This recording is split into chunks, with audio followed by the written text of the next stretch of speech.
How's it going, Ragamuffins? My name is Raggy Rog, and today I want to talk to you about Spidops. That's right, Spidops! That bug Pokemon that you probably ignored when you started your game of Scarlet and Violet. Thing is, when I actually started my game of Scarlet and Violet, he was one of the first wild Pokemon I encountered after finding Pokeballs, and he was shiny. Yeah, I didn't find Spidops, I found Tarantula, and he was shiny. I saw a bunch of yellow Tarantulas, and I saw a red one, and I was like, is that a shiny? What? Yeah, like right out of the gate, I found a shiny Pokemon. I understand that shiny Pokemon are apparently much more common in Scarlet and Violet. I haven't actually read up on this, it's just like a thing I've heard. And I can believe that because I've already found two, and I'm not even done with the game yet. But the first one I found was Tarantula, and it didn't take me long to level him up and evolve him into Spidops, so bleh. But Spidops to me, okay, I need to set the record straight. Because I caught a shiny Spidops, a shiny Tarantula, I made the decision, this is my ride or die. I am going to use this guy for the entire game. It is a sign from the Pokemon God. I need to use this Pokemon. Well, imagine my disgust when at about level 40, it appears that this guy is the most useless member of my team.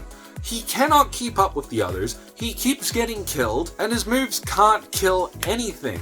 Now, Spidops is an interesting Pokemon to me, because he is clearly built for support. He is the trapper Pokemon, that's his whole thing. Based on his name and the fact that he clings to walls and stuff, I get the impression that he's kind of supposed to be like a spy tracker type sneaky character. So it's weird to me that he doesn't have dark type, because usually that's what they do for that if they're making a ninja or a sneak like character. But they didn't do that. He's just a bug, straight bug type Pokemon. But he's the trapper Pokemon. So the intended way that you are actually supposed to use Spidops is to alter the stats of your opponent, typically speed, and then in a perfect world, you force your opponent to switch out constantly with, say, Circle Throw or whatever. If you can get Spidops' hidden ability Stakeout, that will make it so that your moves will actually do double damage to any Pokemon that has switched out in battle. I believe that's how it works. So Spidops is built very heavily toward making that happen. He's got moves like Sticky Web, and then there's his signature move, Silk Trap, and all of these moves are built around lowering the speed of your opponent.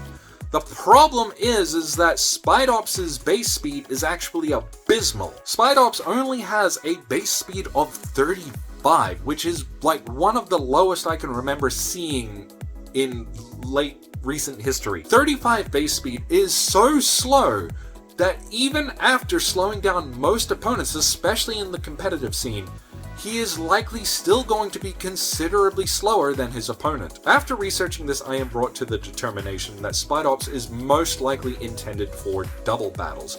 It occurs to me that if you could build him up defensively enough, he would actually serve a pretty good role for slowing down the opponent so that his partner Pokemon could pull off a sweep, laying down things like Sticky Web while his partner offers him support and helps him and whatever. Double battles are not my thing, and this is partly why I kind of begrudge Spidops, is because I got a shiny and he's kind of useless to me, and I don't even do double battles. Can you still do double battles in Scarlet and Violet? I don't know. It's been that long. I have so little interest in double battles that it just doesn't apply to me at all. So there you go. At the end of the day, if you are intending to just use a Pokemon to play through the main game, get the gyms, do the hideouts, whatever, Spidops is unfortunately not a good Pokemon to have on your team. He doesn't even hit very hard either. It's the biggest letdown, and I know that I only begrudge it because I caught a shiny and it feels like a waste. First world problems being what they are, you can't deny the disappointment at getting a shiny Pokemon that isn't viable to take with you. This has happened to me before in the reverse, where I actually found a shiny Pokemon that I absolutely wanted on my team. One of my favorite Pokemon of all time is Dugong, and when I played through Heart Gold many years ago now, I found a shiny Seal. I was intending to use a Dugong anyway, and I found a shiny. Talk about luck! And now that luck is going in the reverse direction because I have Spidops, who I decided I was going to use, and it is terrible. I can't kill anything with him, he keeps getting knocked out. If I use his signature move Silk Trap to successfully slow down the opponent, there's every possibility they are still going to be faster than him, and he's still not going to be able to take them out in a single hit. Silk Trap also on its own is very disappointing because it essentially works the exact same way as Protect, except it only works on damaging moves. That means that if they use Thunder Wave on Spidops or Hypnosis or any status move, it's still going to affect him. If they use a move that lowers his defense, it's still going to affect him. The only way it's going to work is if they use a damaging move, so it feels like such a gamble every time you use it. On that note, lowering your opponent's speed stat, while potentially helpful in, say, a double battle, it doesn't really help you through the main game. And I made a video not that long ago where I talked about why I didn't use Anger Shell on Cloth is because it takes so much time every time the ability triggers. In a similar fashion, I don't like using Silk Trap because it just wastes time.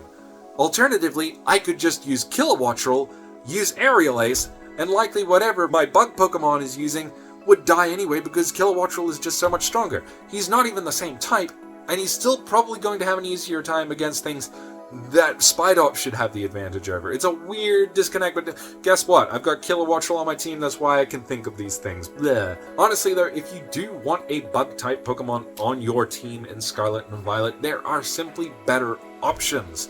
You can find, quite early in the game, you can find Scyther very early in the game, and he's not hard to catch. I found a Vespiquen, however you say it.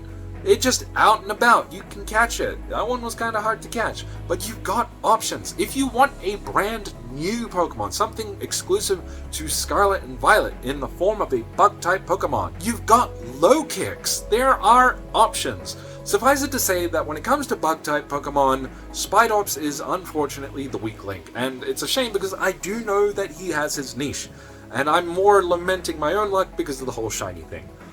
On the subject of him being a shiny, I just want to say it is interesting because the first time I ever saw Spidops was when my Tarantula evolved.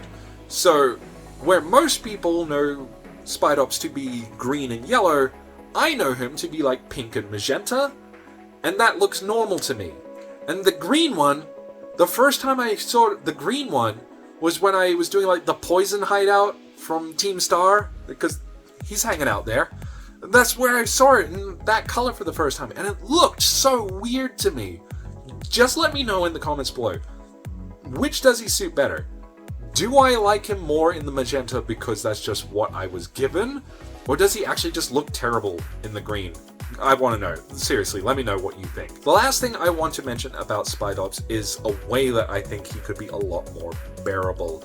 And that is, I believe he just honestly needed another evolution. There needed to be something that came after Spidops, because stat-wise, Spidops just doesn't cut it for me. And I feel like whatever vision they had for what he's based on, a trapper, spy, like sneaky Pokemon, it didn't come through for me with Spidops. Like, I'm looking at him and it's really hard to see what their vision was. So what if we had a third stage, a new evolution for Spidops, based on a brown recluse, which is a spider that is good at hiding. That is why they are called a recluse. He would be taller and more spindly and more menacing looking, and then they could even add dark type. And if they really wanted to do that sneaky trapper kind of aesthetic, I feel like that would have really helped it hit home. He wouldn't even need to be that much stronger. I feel like all they would have had to do was just close the gap a little bit from better options. Make him at least as viable as Scyther, because Scyther to this day is still a viable option despite having Scizor as an evolution since Gen 2. So you tell me what that means. Anyways guys, if you liked my ideas, definitely let me know down in the comments below, and also let me know what you think. What would you change about Spidops? Do you like him? Do you use him? Am I a fool? Let me know. If you enjoyed this content today, then make sure you give the video a like and subscribe. Make sure to hit the bell icon as well so you can get instant updates anytime there is a new upload. In any case, Ragamuffins, thank you so much for watching the video today. I'll be coming at you again soon. Have a good one.